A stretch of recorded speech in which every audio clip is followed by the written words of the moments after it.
be an annoyance. We saw the Kog'Maw already come out so far, but no, Ooh. both going to be left open, so we maybe get to see another interesting Melio bot lane. Maybe AL here just opt into going for that K'Sante before it gets snatched up by WE. Very strong pick for the top lane, and something that ZDZ would definitely like to have up there. Also something he tried to prick out 2 times in the previous series in their loss. But there is one thing that's left on the table, and I know it's solo queue. It's a must pick if it's open, and it will be the Melio coming through again for AL. Yeah, so one of the 2 picks that we did just highlight is would be picked up probably on this first rotation. There's going to be the other one. This is going to be the trade that would come through once you do leave both open. And now it's going to be WE with where they want to get to go for AD carry. I mean, they could just look to go back towards the Aphelios and again have something generic in Aphelios, Lulu in the bot lane if they so want. You could also look to just take away something like the Wukong here now, if you did want, since both Vi and Maokai still taken off the table. That actually would be huge. They're actually going to go with the Jinx. So they're going to take away one of the really good combos of Melio, but specifically something that Hope will feel very confident on as a hyper carry. And we actually will. I know Lucian can be strong in the late game, but we're going to get the ADC fisticuffs in the late game carries. Yeah, and I also like that W took the Jinx over the Aphelios, despite the fact that I expected the Aphelios to go through to them. Jinx has just been a stronger pick, does well into the Aphelios. It's been a bit surprising to see teams still value the Aphelios above the Jinx, but that has just been how the LPL's gone the first few days. And now for AL, again, Maokai Vi off the table, Wukong picked up, so solid amount of engage. You have the Melio there to enable Uncle Cho to do good work in that late game on the Aphelios. I can't do it, man. Every time you say it. It's respectful. I'm giving him a lot of respect as a Yes! recent LDL champion. But Blitzcrank coming through for Lwandy. I mean, Zorah and zhiqiuyi are going to be having a bit of a time down there playing dodgeball against what Lwandy's able to throw at them. I love the Blitzcrank pick. It just sets everything in motion here, but it's also something, you know, for Lwandy to kind of get hold of here in this split, which would be very interesting when it comes to bans later on. Does it have that big effect here? And how quickly can this snowball happen between Hope and Lwandy? Because yes, we had a bit of a reserved game number 1 and from both sides, but WE specifically because they were opting into a very late game centered team fight composition. But now they can put a little bit of the pedal to the metal if they find the right opportunity. We'll see if they do focus down some of those specifics in bans, as they already take away the Annie from pinz from last game. We get that continued jungle focus in the second phase from AL. And I'm interested to see, specifically from AL, if they look to ban out the Cassiopeia. We need to remember that they banned that in the first set of bans in Game 1. That's how much respect they were giving over to Shanks. Because you can just look to take jungle here on the side of WE, give Shanks that counter pick, and really have him be as much of a strong point as he was in game number 1. So with Lee sitting off the table, Vi gone, Maokai gone, Wukong picked up, still leaves things like that Viego that we hit on earlier. If they did want to go towards that, maybe look for some resets themselves or get The Jax ban is interesting to me, so it makes me think that they are vying that there is a potential for the K'Sante to be going mid towards Shanks, and we have seen that before, obviously last split. Yeah. And we'll see what actually the final pickup here, couple at least, will be for W. They obviously have that counter pick, but for right now, it is the Rumble. And I wonder where this is going to end up, right? Because Rumble, a bit of a flex pick, can be played in multiple lanes, can be played anywhere throughout that top side. Hasn't, seen more play in jungle lately, and so can be played in mid, can be played in top. K'Sante, a bit of the same. So I like that WE are holding their cards close to their chest and not revealing anything. Sion will be locked in here. It just fits AL's composition so well. And then it's about pinz and the blind pick he wants to go towards. So many mid laners off the table. I feel like Syndra is the one that comes to mind. pinz has already played it once as well, so it's something he's familiar with and will be able to give you, the ability to contest prio and actually fight out through mid jungle in this game. And have some spacing, honestly. Just be able to have a little bit of say in these team fights, especially getting them kicked off with some CC. And the CC chain from AL will be pretty legit at this point. It is this Syndra that will get locked in. We'll see what the final pick is for Team WE.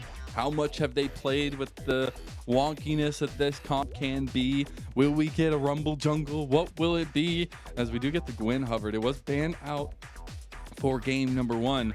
But honestly, at this point, the Gwen locked in. Let's see what happens. It feels like WE went to this offseason about a week ago. They went to a nice grocery store. They picked up a bunch of ingredients for some very strong dishes. And now they're just whipping them up one at a time here for us, Lyric. And it seems like their read on the meta is just a bunch of bruisers slash tanks, right? Game 1 was tanks, this game bruisers with the Gwen and the Cassante, and just kind of surrounding your AD carry and playing through them that way. And game 1, it worked, right? We're going to get to see once again if they're able to dismantle AL with this composition. I'm really excited to see Heng kind of maneuvering with this Rumble. A lot of like immobile champions on the enemy team, right? Both Syndra and Aphelios. Like, sure, Aphelios should be getting that Gale Force a little bit later on, so then he won't be under as much threat. But this Rumble really going to be causing a lot of chaos just from the threat of an equalizer coming out. I am very happy to see some of these adaptations, though. Big question marks for us were mid and bot lane coming into this one for both sides. Hope and Lwandy showed up. Shanks showed up. But now we needed AL to change their composition a little bit, give some more priority. They've got that now, Lyric. Yeah, they really do. So I think AL coming out better this time around with something like Zeri being off the table, and WE still keeping it spicy. It's got to be spice if you're in the home arena. In Xiaohao, we do have Team WE looking to take their first series win of the split here in their first series of the summer split over AL, while AL trying to claw out a prolonged series here. They got to go to game 3 in their first one. See if they can push us to the brink here as we get into game 2 of Team WE versus Anyone's Legend.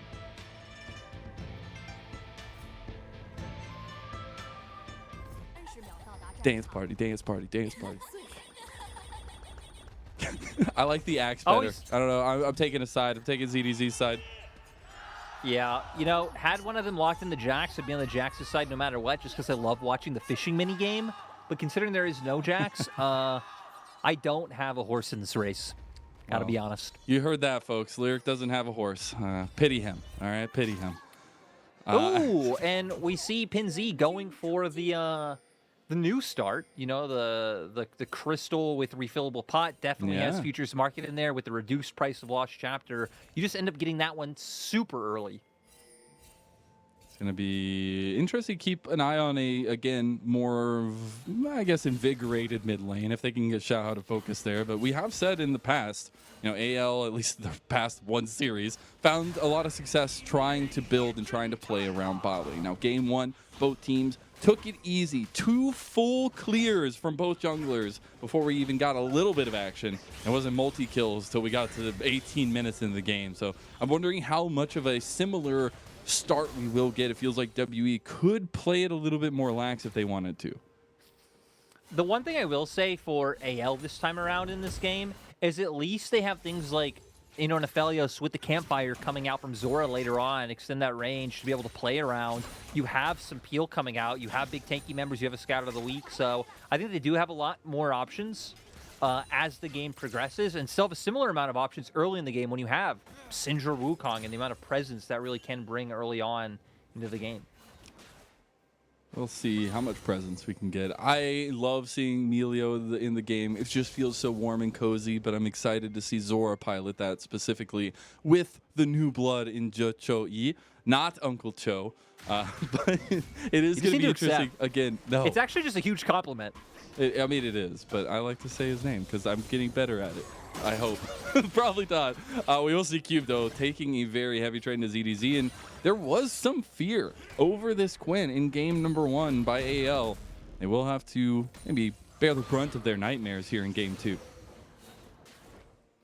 Have a nice time at least itemizing, though, when you are going up against huge magic damage threats in a Rumble and a Gwen. Like, ZDZ probably should never really be facing any jungle attention because, again, you just get a little bit of MR. What can they do? One grab, that's huge, and that zap through the middle there.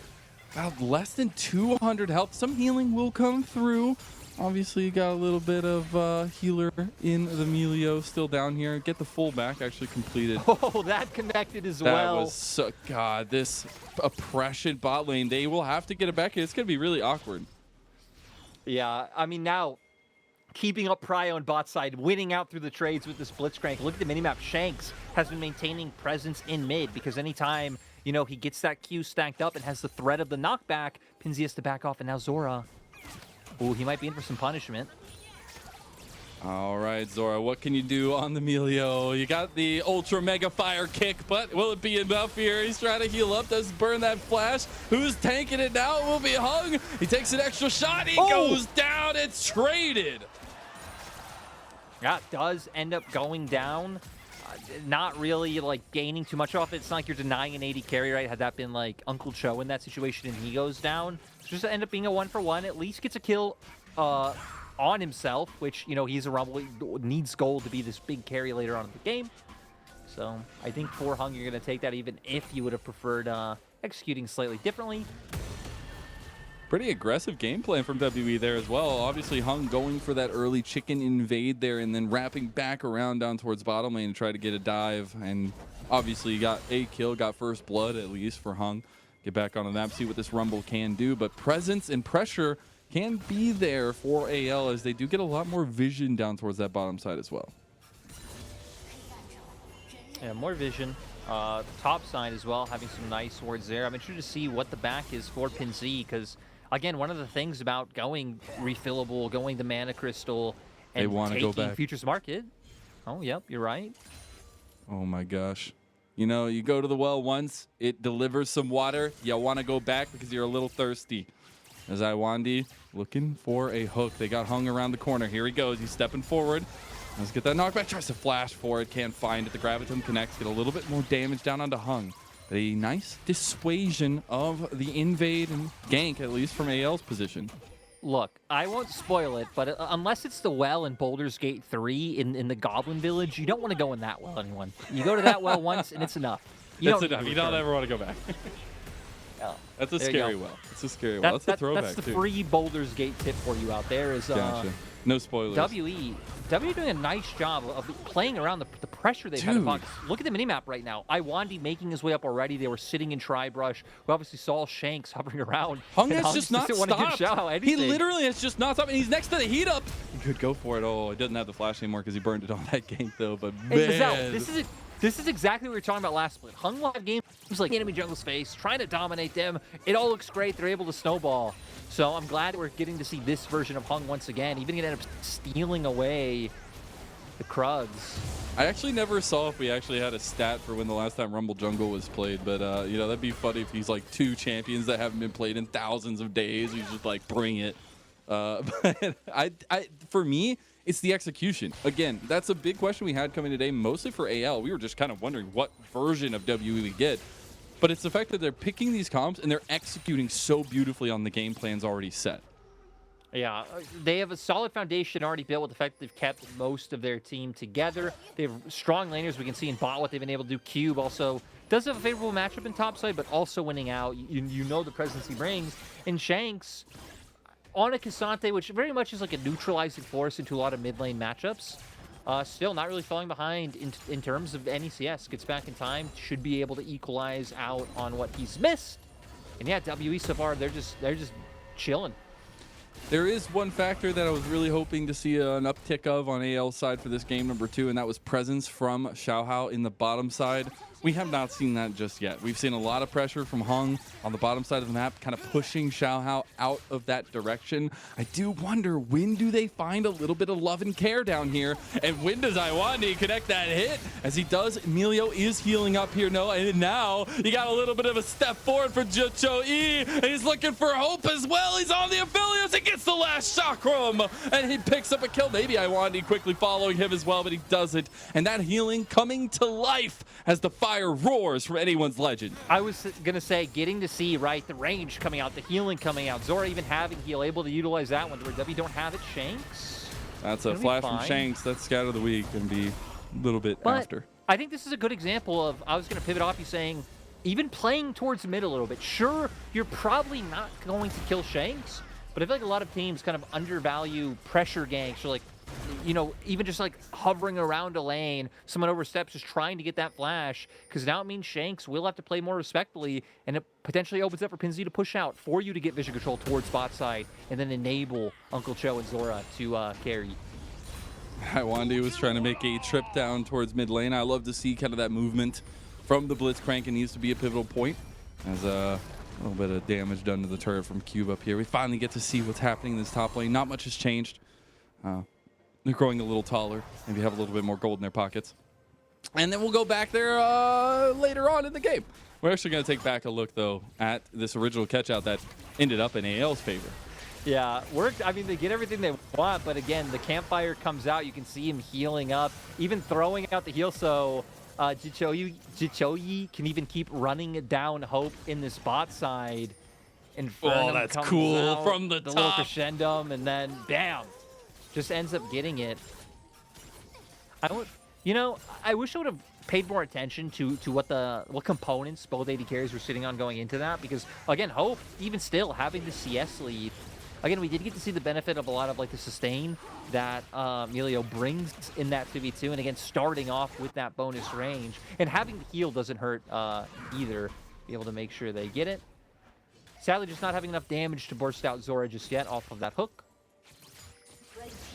We'll see if the hooks continue to be the game changer down here.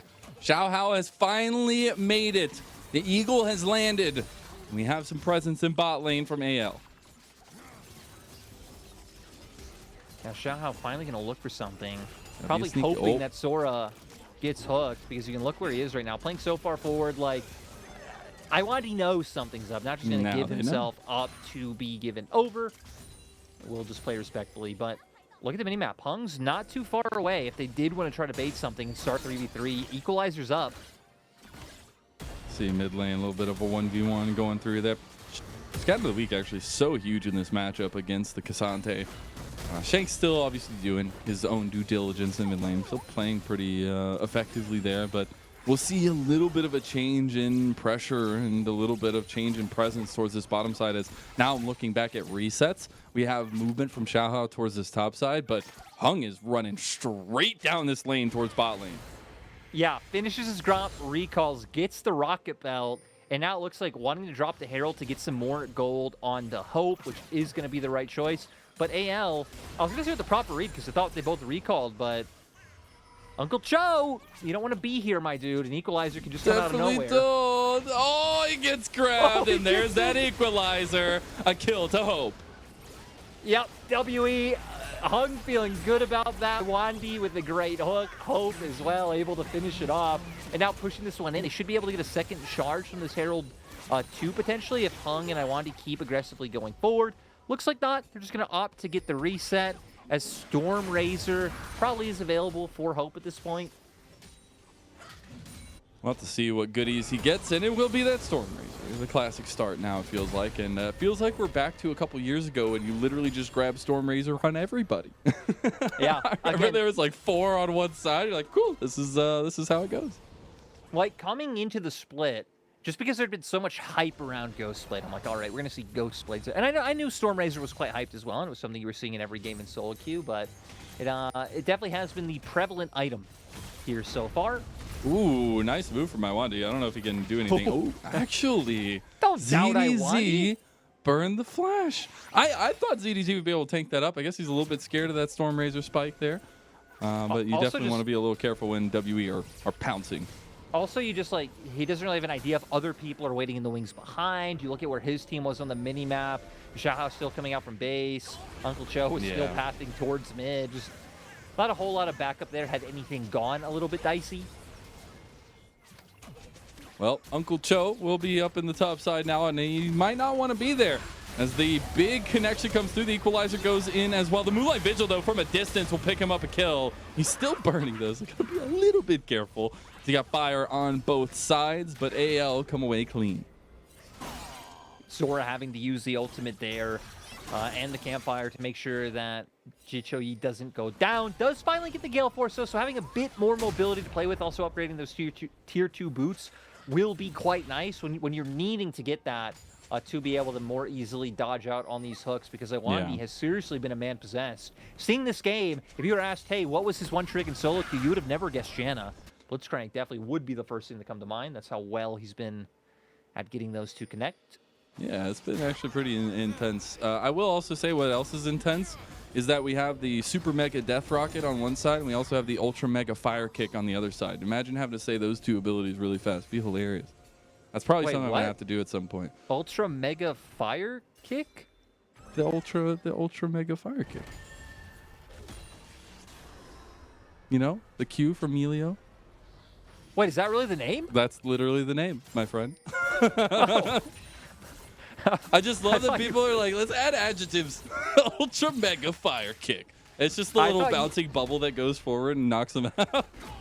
I thought you were just combining the names of Jinx and like Jinx ultimate name with like what Lee Sin does and Shanks. Oh, that's actually a TP, or not a TP, rather a flash coming through. He actually gets the knockback. This is going to be a solo. Shanks wants it. He goes for the flash. Goes golden. Power unleashed. Shanks gets the walk away kill on a pinz. Solo bolo. I thought pinz was going to escape with the fact that he had that stopwatch reared and ready to go, but Shanks, nice patience, nice play there to make sure he gets that first one going. Now Dragon, going to be up in 10 seconds. No pinz. Pinz doesn't even have teleport.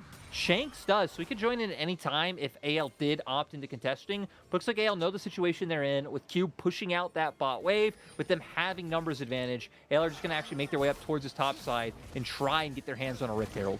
Yeah, they can keep pressure in mid, push that through, get this Rift Herald down, take out one of these outer towers.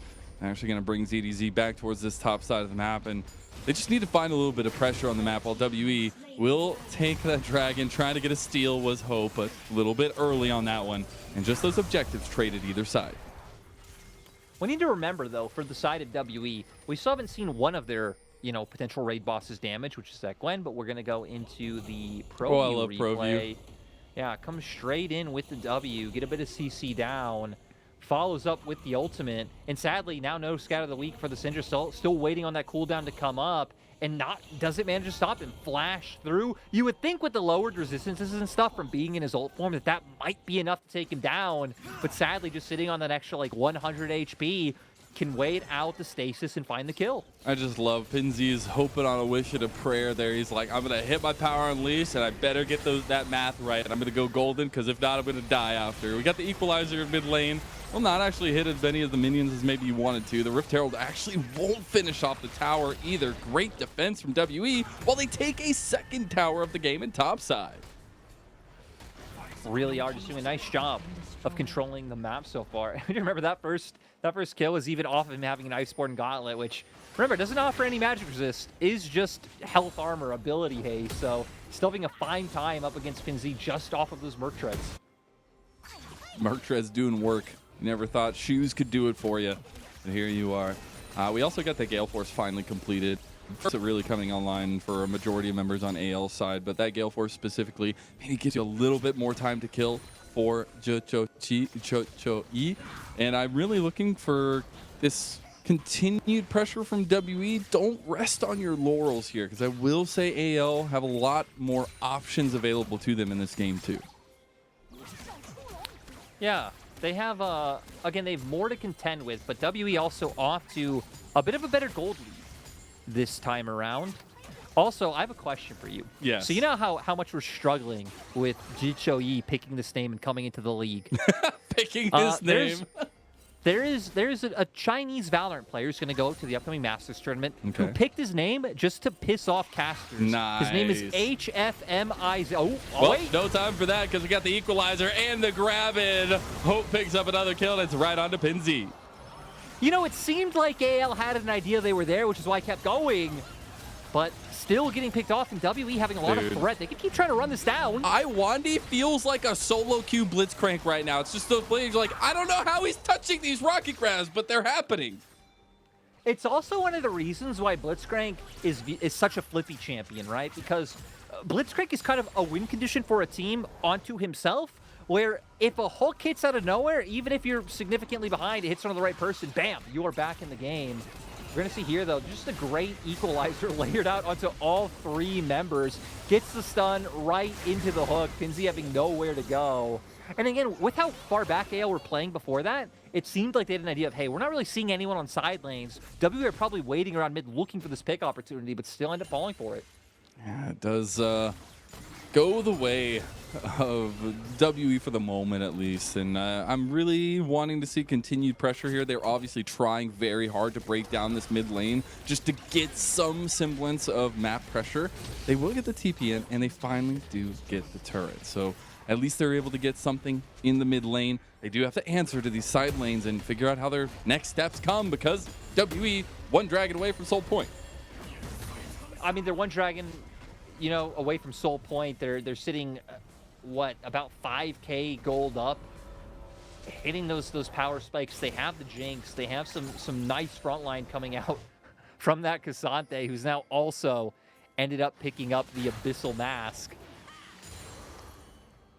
It's, oh man, yeah. It's, you know, that first game was real rough because it just felt like they were running themselves into a meat grinder, not able to do any damage. And while they have damage this time around, it's about these pickoffs. It's about that decisiveness, which has been lacking for AL, but has fully been on point for WE at this point. Yeah, we need to remember as well for Shanks, Abyssal Mask being another items that did get changed to win this patch, taking away a lot of the things that revolve around the mana that it used to provide, and now just way more magic resist coming through. So They're now just it's waiting. really not going to be able to deal with him. Shanks is going to walk at them menacingly from behind. He's like Michael Myers at this point. You know he's coming, you just don't know where. And they're doing a great job of just zoning them out, but AL, right, trying to bait them out, make them think, hey, we can always try to pivot up towards this Baron. This can be rough. He's still got a little bit to walk. Okay, Cube is finally moving up. He will be here. Gonna take a little bit of a moment because Lwandy is fishing. He's got his fishing rod out. I don't know what size string he's got, but he's looking for a big one. Now we got the equalizer on 5 members there. Mega Death Rocket, the rocket grab does not connect. Got a lot of healing coming out from Elio and Zorah. And you should have, okay, we're just gonna flip it. We're flipping burgers today, Lyric. They see 2 ultimates go down, and now they feel confident that they can take a fight because they still have everything online. Let's see if they truly can pull the magic bait here. 3,000 down to about a little bit split decisions here. They're going to commit. There's the fire, though. Can it keep you warm? Hog has gotten to Baron, and now one gets Hope excited. You got a zombie Scion in the pit, but you got to try to close down the rest of the big rocket grab. And pinz's down. His big zap as well, and it's catastrophe for AL. Mazel, I am just so confused. I thought the thought process of AL was, hey, no equalizer, no big death rocket anymore to come out from Hope. Let's start this. We have all of our ultis up. Let's get a fight. And it seems like, hey, we burned this faster than we thought. Let's just try to take the Baron. But you open it up to what might be a potentially advantageous fight to just turning it into a 50-50 Baron. And I know I said I love 50-50 Barons because I do.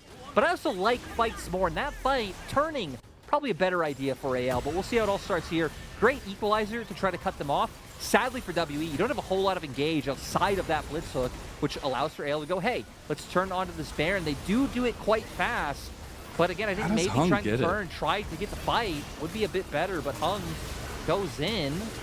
Does he even have smite? Oh, I couldn't even see it because Shanks' health bar.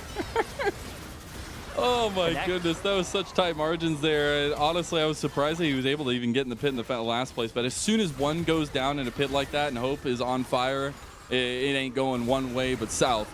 And I think you see the clean house aspect of it there for WE. But again, that decisiveness showing through. And now they have shutdowns across the board except for Lwandy, who honestly should probably have the biggest shutdown. Yeah, Lwandy has been... Yeah, Lwandy's been bold this game. Ooh, they actually don't end up spotting him, I believe. Or did they? Because they are chasing him down, so seems like they did. Going to just be able to whittle down this mid lane turret with these rockets. And I mean, sadly now, 10K gold lead. The lead is just too commanding for the side of WE. It is what you'd expect, right? They were a playoff team in spring. They were. AL finished in 16th. And that playoff berth, definitely looking to improve on that here for WE in this summer split. Let's see if they can at least find the pieces to the puzzle with Cube joining the roster. You got a nice little needlework on the back. They're shredding ZDZ at this point. And one kill goes down, you know what happens. There's an excited Jinx on the other side. And you ain't getting fired up from Emilio anytime soon. AL will secede this tower in the mid lane and lose an in-hit for it. They also have a wave about to crash into turret and bot that they can very easily pivot into. So this might be 2 Huge structures going over to WE. They still have that Baron buff to play with. And They now full actually health will bars be for pushing AL. here as well. They do get a nice little frost though, and Xiaohao's 4-man knock up at the Cyclone is just not enough. And now you've also caught out the carries here one by one. They're falling down like dominoes. You grab back in ZDZ, and at this point, you're fine having that Scion at home because you can just burst him down in the final touches of this second game. The final touches on WE's first series is coming to hand. You got zhiqiuyi, who actually gets a little bit something back. And now Hope looking for some kills, looking to take down the duo of these two newbies here for AL to finish out the game. You got pinz trying to make something happen with the scat of the week. Cube goes forward, but the needlework is too much. He actually gets one down. That power unleash was huge, but now they're focusing on to the Nexus. And WE claimed their first series win here of the summer split. Yeah, sadly, Mazel, the Dark Hand gets their hand on all 12 talismans. Shendu is going to be revived, and our main hero, Uncle Cho, just can't get it done. But to be fair to him, to be fair to AL, coming in with some more changes, WE having a very solid core, having a very solid placement in the spring split, and honestly, again, just having a bit of a better foundation to be able to build off of, to be able to work with, and showing here today, didn't necessarily need to be like an overwhelming stomp, didn't need to be like crazy flashy, but it was just them solidly in control over both games. And they get to take this wonderful bow for their first series win at their home arena. You got to hear the roars of the crowd in those last few fights. You know, gave them a little bit of that extra motivation. But love to see WE starting off on a strong foot.